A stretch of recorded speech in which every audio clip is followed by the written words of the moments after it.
আসসালামু আলাইকুম dear students. আমি লাস্ট লেকচারে তোমাদেরকে প্রিজমের যেই থিওরি সেই থিওরি নিয়ে আমি প্রিজমে আলোর প্রতিসরণ সম্পর্কে ইন ডিটেলস আমি তোমাদেরকে একটি লেকচার দিয়েছিলাম এবং আই হোপ তোমাদের লেকচারটি ভালো লেগেছে। তোমরা লেকচারটি আমি বলেছিলাম যে প্রিজম খুব গুরুত্বপূর্ণ একটি টপিক, তাই আমি আজকেও এখানে ভেরি ভেরি ইম্পর্টেন্ট আমি লিখে রাখতেছি। ঠিক আছে, প্রিজম সত্যিই খুব গুরুত্বপূর্ণ টপিক। শিক্ষার্থীরা, আমার বারবার রিকোয়েস্ট তোমাদের কাছে, আমি যে লেকচারটা দিচ্ছি তোমরা একটু ধৈর্য ধরে একবার প্রত্যেকটা আমার কথা মিলিয়ে মিলে লেকচারটুকু দেখো। তো দেখো, তোমরা লাস্ট লেকচারে যে প্রিজমটা তোমরা দেখেছিলা, ঠিক আছে, এই যে এরকম একটা প্রিজম ছিল, সেখানে তোমার একটা আপরিত রশ্মি ছিল। ধরো তোমার এটা হচ্ছে যেটা পি কিউ, সেই পি কিউ আলোক রশ্মিটা তোমার কিউ আর পথে প্রতিসরিত হয়ে আর এস পথে নির্গত হচ্ছিল। এখানে আই ওয়ান ছিল আপতন কোণ, আর ওয়ান ছিল প্রতিসরণ কোণ, আর টু ছিল দ্বিতীয় মাধ্যমের আপতন কোণ, আই টু ছিল নির্গমন কোণ, ডেল্টা ছিল আমাদের বিচ্যুতি কোণ। ঠিক আছে, ডেল্টা ছিল আমাদের বিচ্যুতি কোণ। তো আশা করি তোমাদের মনে আছে আমি লাস্ট লেকচারে যেটা তোমাদের সেই জিনিসটা আমি এখানে আবার একটু রিড্র করেছি তোমাদেরকে সহজে বোঝানোর জন্য। আচ্ছা, তো আমাদের আজকের যে টপিকটা দেখো শিক্ষার্থীরা, সেটা হচ্ছে যে অ্যাঙ্গেল অফ মিনিমাম ডেভিয়েশন বা ন্যূনতম বিচ্যুতি কোণ। যে আমরা দেখলাম লাস্ট লেকচারে প্রিজমের যেই সূত্রটা, মানে প্রিজম কোণের সূত্র আমরা কি পেয়েছিলাম তোমাদের মনে আছে? আমরা পেয়েছিলাম যে অ্যাঙ্গেল এ যেটা প্রিজম কোণ, সেটা আমরা পেয়েছিলাম অ্যাঙ্গেল আর ওয়ান প্লাস অ্যাঙ্গেল আর টু, মানে এই যে আর ওয়ান আর আর টুর সমষ্টি হচ্ছে আমার অ্যাঙ্গেল এ। আর আমরা বিচ্যুতি কোণ ডেল্টা যেটা, তার আমরা ইকুয়েশন কি পেয়েছিলাম, যে অ্যাঙ্গেল আই ওয়ান, মানে আমাদের আপতন কোণ আই ওয়ান প্লাস আপতন কোণ আই টু মাইনাস তোমার অ্যাঙ্গেল এ। এই দুইটা ইকুয়েশন কিন্তু আমরা লাস্ট বা প্রিভিয়াস লেকচার থেকে কিন্তু আমরা এই দুইটা ইকুয়েশন আমরা পেয়েছি। ঠিক আছে, যারা আজকের লেকচারটা দেখতেছো কিন্তু লাস্ট লেকচারটা দেখোনি, প্লিজ তোমরা লাস্ট লেকচারটা দেখে তারপরে আজকের লেকচারটা ফলো করো। আচ্ছা, এখন প্রিজমে একটা মজার জিনিস ঘটে শিক্ষার্থীরা। মজার জিনিসটা হচ্ছে কি, দেখা গেছে যে একটা প্রিজমে, ঠিক আছে, একটা প্রিজমে তুমি এই যে আপতন কোণ আই ওয়ানের যে ভ্যালুটা, ঠিক আছে, ধরো এই যে আপতন কোণ আই ওয়ানটা আমরা এখানে এই যে তুমি এখানে দেখো, এটা তোমার একটা ধরো ও এক্স, এটা তোমার হচ্ছে ও ওয়াই। আমরা ও এক্স একটা অক্ষ নিলাম, ওই ও এক্স অক্ষে আমি আপতন কোণ আই ওয়ান, আর ও ওয়াই অক্ষে আমি বিচ্যুতি কোণ ডেল্টা।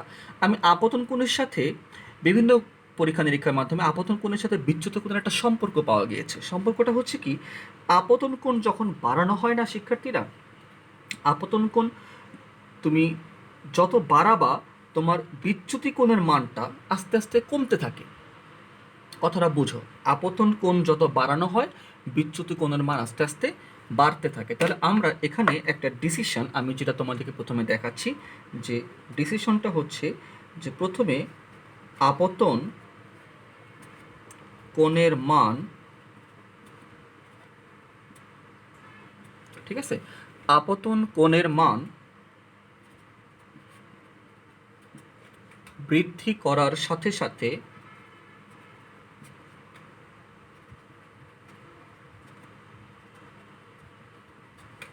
ঠিক আছে, আপতন কোণের মান বৃদ্ধি করার সাথে সাথে বিচ্যুত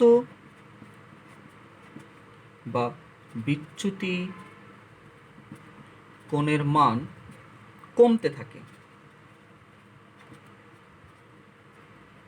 ঠিক আছে, প্রথমে দেখা গেছে যে আপতন কোণের মান আমি যত বাড়াবো, আপতন কোণের মান বাড়াতে বাড়াতে বিচ্যুত কোণের মান কমতে থাকে। তো ধরো আমার কোনো একটা আপতন কোণ আই ওয়ানে তুমি এই জায়গাটাতে যেই বিচ্যুত কোণ তুমি যেটা পাবা, ধরো তুমি বিচ্যুতি কোণ পাবা এইটা, এই পয়েন্টটাতে। ঠিক আছে, কোনো একটা আপতন কোণ আই, তারপর ধরো তুমি আপতন কোণ আই টু করলা, সেখানে তুমি বিচ্যুত কোণ পেলা এটা। তারপর তো ধরো তুমি আই থ্রি করলা, তখন তুমি বিচ্যুতি কোণ পেলা ধরো তুমি এটা। ঠিক আছে, এখন মজার বিষয় হচ্ছে কি, এই বিচ্যুত কোণের একটা সর্বনিম্ন মান আছে। এইটা ভেরি ভেরি ইম্পর্টেন্ট। ঠিক আছে, ভেরি ভেরি ইম্পর্টেন্ট। তোমার যে একটা নোটাবিন যেটা তোমার এখানে, যে বিচ্যুত কোণের, ঠিক আছে, বিচ্যুতি কোণের একটি সর্বনিম্ন মান আছে। ক্লিয়ার? অর্থাৎ তুমি আপতন কোণের মান বাড়াতে বাড়াতে বিচ্যুত কোণের মান কি হবে, কমতে থাকবে। একটা পর্যায়ে, কথাটা আবার বুঝো, একটা পর্যায়ে তুমি এই বিচ্যুত কোণের মান কমতে কমতে এমন পর্যায়ে চলে যাবে, এরপরে তুমি আপতন কোণের মান যত বাড়াও বিচ্যুত কোণের মান আর কমে না। তখন আর বিচ্যুত কোণের মান কমে না, তখন বিচ্যুত কোণের মান আবার তোমার বাড়তে থাকে। মানে এই সেম বিষয়টা তোমার আবারও ঘটে। এই যে দেখো বিচ্যুত কোণের মান বেড়ে যাচ্ছে। তো আমি যদি এরকম করে একটা গ্রাফ তোমাদেরকে ড্র করে দেখাই, দেখো আমি তোমাদেরকে একটা গ্রাফ ড্র করে দেখাই, তাহলে গ্রাফটা মোরলেস তোমার এরকম হয়।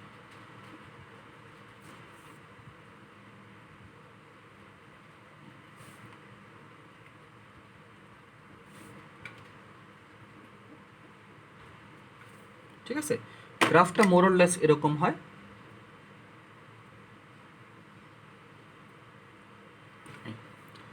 এবং আমার এই পয়েন্টটা যেটা দেখো, ঠিক আছে, এই পয়েন্টটা যেটা, এইটাতে আমার ডেল্টা যেটা আমি তোমাদেরকে বলতেছি, বিচ্যুত যেই অ্যাঙ্গেলটা আমি বলতেছি, সেই বিচ্যুত কোণকে এই অ্যাঙ্গেলটাতে বলা হয় তোমার, এই পয়েন্টটাকে বলে মিনিমাম বা ডেল্টা এম। ঠিক আছে, এটা হচ্ছে তোমার ডেল্টা এম বা ডেল্টা মিনিমাম। ওইটা তোমার কোনো একটা নির্দিষ্ট আপতন কোণে পাওয়া যায়। ঠিক আছে, কোনো নির্দিষ্ট আপতন কোণে এই ডেল্টা এমটা তোমার সংঘটিত হয়। তাহলে আমরা এখান থেকে এখন পর্যন্ত যে জিনিসগুলো বুঝলাম সেগুলো আমরা একটু আবারও খেয়াল করি, যে আপতন কোণের মান বৃদ্ধি করার সাথে সাথে এটা দেখা গেছে যে বিচ্যুত কোণের মান তোমার কমতে থাকে। কমতে কমতে বিচ্যুত কোণের একটা সর্বনিম্ন মান আছে, এতে চলে যাওয়ার পরে আপতন কোণের মান তুমি যদি আবার বাড়াতে থাকো, তখন তোমার বিচ্যুত কোণের মান আবার আস্তে আস্তে বাড়তে থাকবে। তো আজকে আমাদের যেই কাজ বা যেই জিনিসটা আমরা করব, বা আজকে আমাদের যেটা নিয়ে পড়া, এই যে ন্যূনতম বিচ্যুতি কোণ এটা কখন হবে সেটা আমরা বের করব, আর এই ন্যূনতম বিচ্যুতি কোণের শর্তাবলী কি। ঠিক আছে, তাহলে আমাদের এখন দেখো তো কন্ডিশনসগুলো কি, এর ন্যূনতম বিচ্যুতির যে সূত্র শর্ত।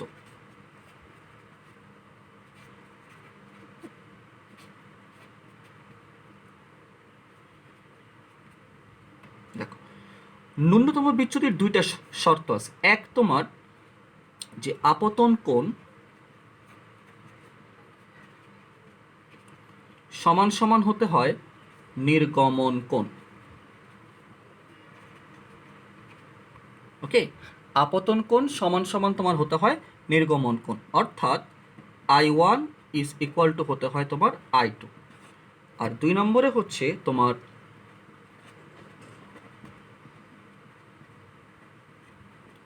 প্রথম পৃষ্ঠের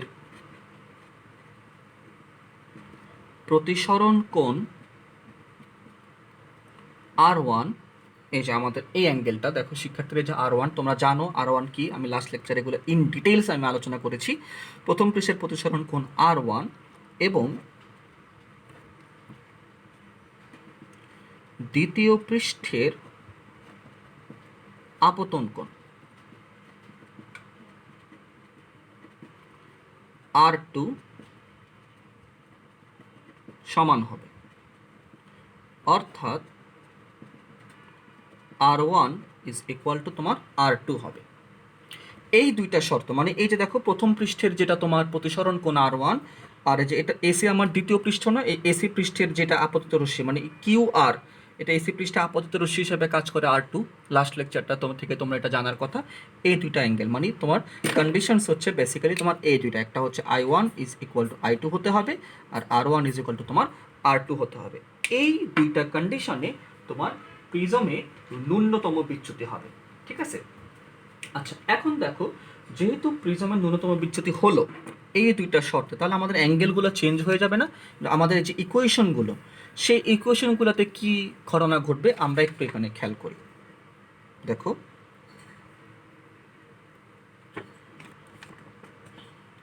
আমরা যে বিষয়গুলো পেয়েছিলাম, যে আমাদের, আমরা এখানে এখন লিখি যে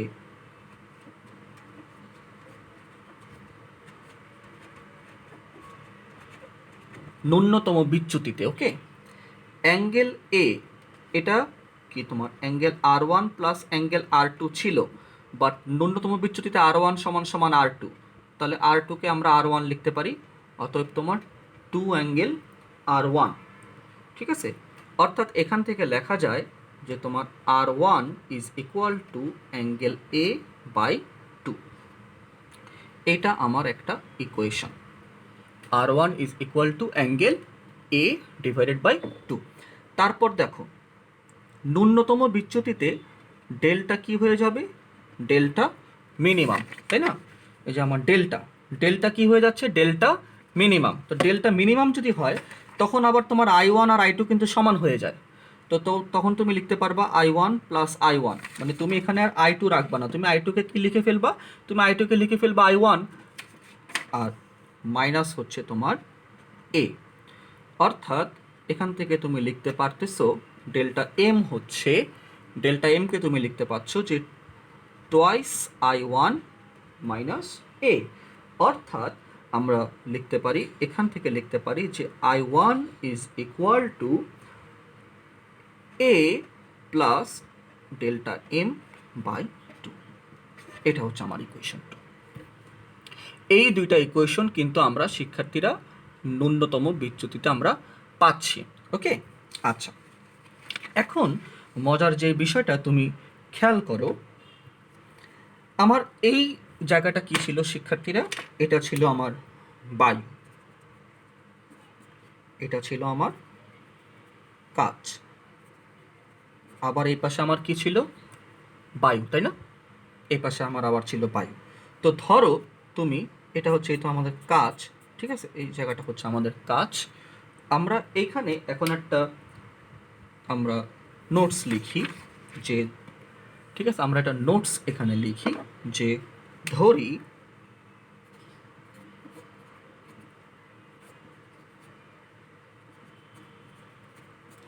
প্রিজমের প্রতিসরণাঙ্ক এটা হচ্ছে গিয়ে তোমার মিউ। আমরা এই নোটসটা এখানে লিখলাম কি, যে প্রিজমের প্রতিসরণাঙ্ক হচ্ছে মিউ। তাহলে প্রথমে আলো বাতাস থেকে কোথায় যাচ্ছে? কাচে যাচ্ছে। তাহলে স্নেলের সূত্র অনুযায়ী কি হবে? দেখো, প্রথমে আমি এখানে এই জায়গাটা খুবই গুরুত্বপূর্ণ শিক্ষার্থীরা, খুবই গুরুত্বপূর্ণ। এখানে তুমি যে জিনিসটা খেয়াল করো, প্রথমে আলো বায়ু থেকে কোথায় যাচ্ছে? কাচ, তাই না? প্রথমে আলো বায়ু থেকে কাচে যাচ্ছে। তাহলে এই অবস্থায় আমরা কি লিখতে পারি? আমরা লিখতে পারি স্নেলের সূত্র অনুযায়ী, তাই না? From Snell's law. Snell's law আমরা কি লিখতে পারি? আলো বাতাস থেকে প্রিজম হয়ে, মানে বাতাসের কাছে যাচ্ছে, তাহলে এ মিউ জি এটা কি হবে? Sign I1 by sine R1, আপতন কোণ এর সাইন ডিভাইডেড বাই প্রতিসরণ কোণের সাইন। তাহলে sine I1 is equal divided by sine R1, তাই না? এটা হচ্ছে তোমার, ধরো এটা হচ্ছে তোমার ইকুয়েশন 3। তারপরে দেখো শিক্ষার্থীরা, সেকেন্ড ক্ষেত্রে কি হয়?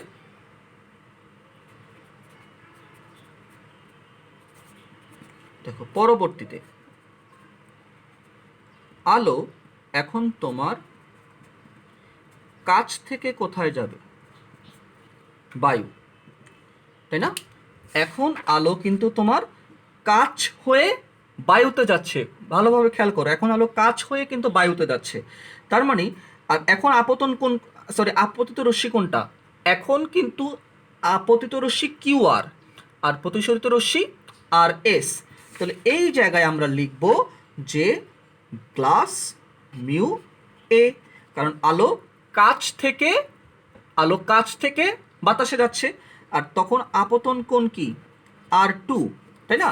তখন এটা হচ্ছে আপতন কোণ R2 আর নির্গমন কোণ কি? I2। তাহলে তুমি এখানে লিখবা সাইন I2। ক্লিয়ার তো?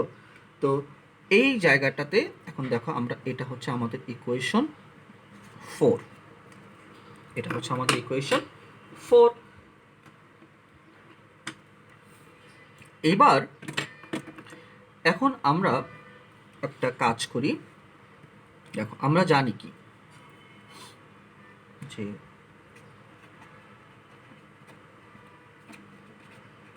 আমরা জানি এ mu G is equal two 1/g mu এ, তাই না? এই এ মিউ জি আর জি মিউ এর সম্পর্ক কি? ইনভার্স। তাহলে তুমি এখান থেকে লিখতে পারতেছো যে sine I1 by sine R1 is equal to sine I2 by sine R2, কারণ এটা কিন্তু তোমার উল্টিয়ে যাচ্ছে। এই ইকুয়েশনটা যেটা আমি তোমাদেরকে এখন দেখালাম যে সাইন মানে এই জায়গাটা, এই যে এখান থেকে যে জায়গাটুকু শিক্ষার্থীরা দেখো,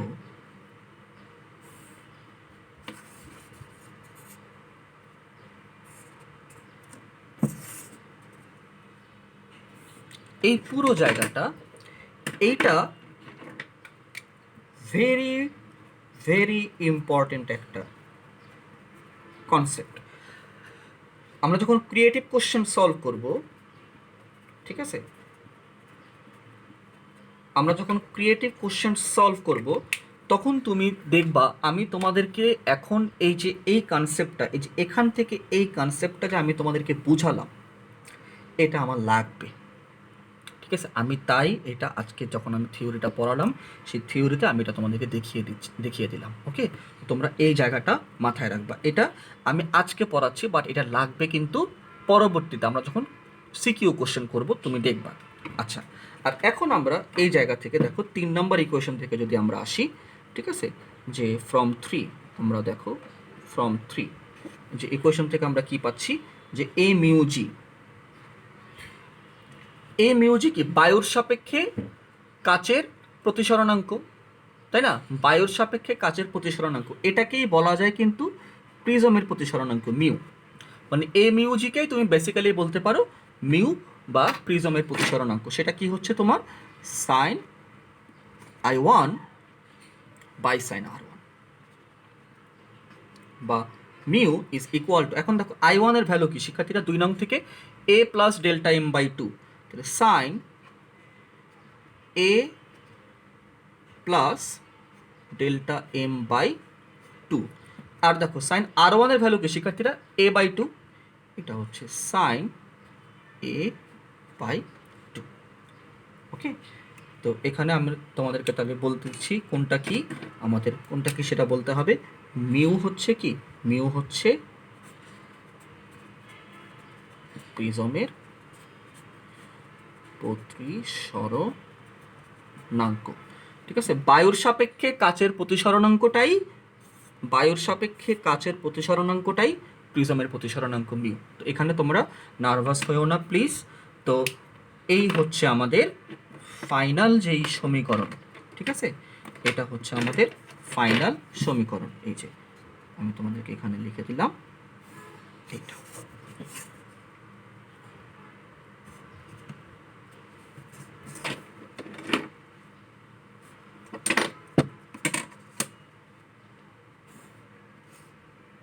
ঠিক আছে, mu is equal to sine a plus delta M by 2 divided by sine a by 2। এটা হচ্ছে ফাইনাল ফর্মুলা বা ফাইনাল সূত্র। তোমরা, আমি নেক্সট লেকচারে তোমাদেরকে ম্যাথ করাবো বা দেখাবো, তো তখন তোমরা এই জিনিসটা ফলো করতে পারবা। তো স্টুডেন্টস, খুবই গুরুত্বপূর্ণ একটি লেকচার ছিল, আশা করি তোমরা বুঝতে পেরেছো। তো আজকে এই পর্যন্তই থাকলো, সবাই সুস্থ থাকো, আল্লাহ হাফেজ, আসসালামু আলাইকুম।